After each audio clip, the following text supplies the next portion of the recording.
വഹാബികൾ ഇസ്ലാമിലേക്ക് പുതിയതായി കടത്തിക്കൂട്ടിയ ഓരോ കാര്യങ്ങളും എണ്ണി പറയുന്നുണ്ടായിരുന്നു. അതിലൊന്നും നമ്മൾ വിശദീകരിച്ചതിന് ഇനി സെക്കൻഡ് ആണ്, നമ്മൾ പൂർവികർ ആരും തന്നെ ചെയ്ത് കാണിക്കാത്ത ഒരു കാര്യമാണ് സ്ത്രീകൾ ജുമാ ജമാഅത്തിന് വേണ്ടി ഇറങ്ങി പുറപ്പെടാന്നുള്ളത്. അതെന്തോ വലിയൊരു പുണ്യമുള്ള കാര്യമാണെന്ന് തെറ്റിദ്ധരിപ്പിച്ചിട്ട് ആദ്യമായിട്ട് സ്ത്രീകളെ ജുമാ ജമാഅത്തിന് വേണ്ടി ക്ഷണിക്കുന്നത് ഈ വഹാബികളാണ്. ഈ പൊട്ടത്തിലെ ചെയ്ത് കാണിക്കുമ്പോഴും അവർക്ക് തെളിവ് പറയാനുള്ള ഹദീസ് തന്നെ, ലാ തംനഉ ഇമാ അല്ലാഹി മസാജിദ് അല്ലാഹ്, നിങ്ങൾ അള്ളാഹുവിന്റെ ദാസിമാരായ സ്ത്രീകളെ പള്ളികളെ തൊട്ട് തടയരുത്. നമ്മൾ എപ്പോഴും പറയുന്ന കാര്യമാണ്. ഹദീസിന്റെ സാഹചര്യം മനസ്സിലാക്കാതെ ഹുക്ം പറയാൻ പോലെ. ഇത് റസൂലുള്ളാഹി തങ്ങളെ ഇസ്ലാമിന്റെ ആദ്യകാലത്ത് അനുവദിച്ച കാര്യമാണ്. ആദ്യകാലത്ത് അനുവദിച്ചതും പിന്നീട് വിലക്കിയതുമായ ഒരുപാട് കാര്യങ്ങളുണ്ട് ഇസ്ലാമിൽ. കള്ളുകൂടി ആദ്യകാലത്ത് നിരോധിച്ചിട്ടില്ലായിരുന്നു. പിന്നീട് 4 ഘട്ടങ്ങളിലായിട്ടാണ് ഇസ്ലാം കള്ളുകൂടി പൂർണ്ണമായി നിരോധിക്കുന്നത്. ഇതേപോലെ തന്നെ ആദ്യകാലത്ത് നിരോധിച്ചതും പിന്നീട് അനുവദിച്ചതുമായ കാര്യങ്ങളുണ്ട്. ഖബർ സിയാറത്ത് ആദ്യം നിരോധിച്ചിരുന്നു, പിന്നെ റസൂൽ പറഞ്ഞു അലാ ഫസൂറുഹ, ഇനി നിങ്ങൾ ഖബർ സിയാറത്ത് ചെയ്തോളീൻ. അത് പറ്റൂല എന്നൊക്കെ അവിടെ കേട്ടെ. നിങ്ങളൊന്ന് ആലോചിച്ച് നോക്ക്, സ്ത്രീകൾ പള്ളിയിലേക്ക് ഇറങ്ങി പുറപ്പെടുന്നത് ഒരു ഖൈറുമില്ലാന്ന് ആരെ പഠിപ്പിക്കുന്നത്? മുത്തനബി സല്ലല്ലാഹു അലൈഹി വസല്ലം തങ്ങളാ. ഓ ബുയൂത്തുഹുന്ന ഖൈറുൽ ലഹുന്ന, എന്തുകൊണ്ടും സ്ത്രീകൾക്ക് അവരുടെ വീട് തന്നെയാണ് ഉത്തമം. ഈ പോകുന്നതിൽ വല്ല ഖൈറും ഉണ്ടായിരുന്നെങ്കിൽ ആരായിരുന്നു പോയേണ്ടിയിരുന്നത്? മുത്തനബി തങ്ങളെ ഭാര്യമാര് പോയേണ്ടിയിരുന്നില്ലേ?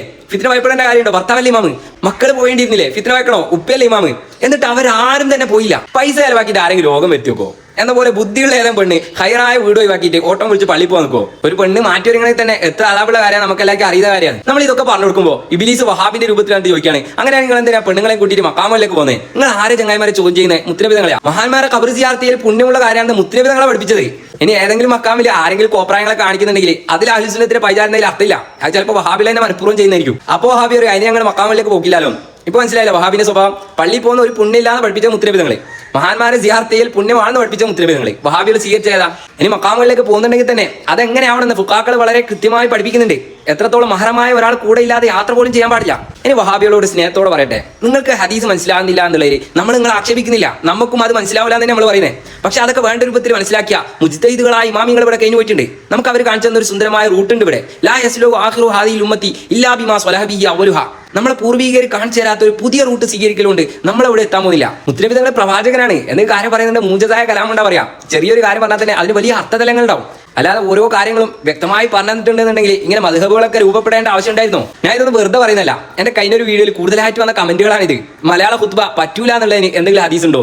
എന്താ ഇവരൊക്കെ ചെയ്യേണ്ടത്? നിങ്ങളൊന്ന് പറ. ഇതേ വിഷയത്തിൽ ഒരു കേസ് വാദിക്കാൻ വേണ്ടിയിട്ട് മഹാനായ ഇക്കാസ് മുസ്ലിയാർ വക്കീലുമായിട്ട് വാദപ്രതിവാദം നടത്തിയ ഒരു രസകരമായ സംഭവമുണ്ട്. അതുകൂടി പറഞ്ഞിട്ട് നമുക്ക് അവസാനിപ്പിക്കാം. അതോ അവിടുത്തെ വർക്കത്തോണ്ട് നമ്മളൊക്കെ നന്നാക്കട്ടെ. വക്കീൽ ഉസ്താദ് വെച്ച് അനറബി ഭാഷയിൽ ഖുത്ബ ഓതാൻ പറ്റൂല എന്നുള്ളതിന് ഹദീസിൽ എന്താ തെളിവുണ്ടോ? ഉസ്താദ് കൊടുത്ത് സൊല്ലു കമറ അയ്തു മുനിസല്ലി.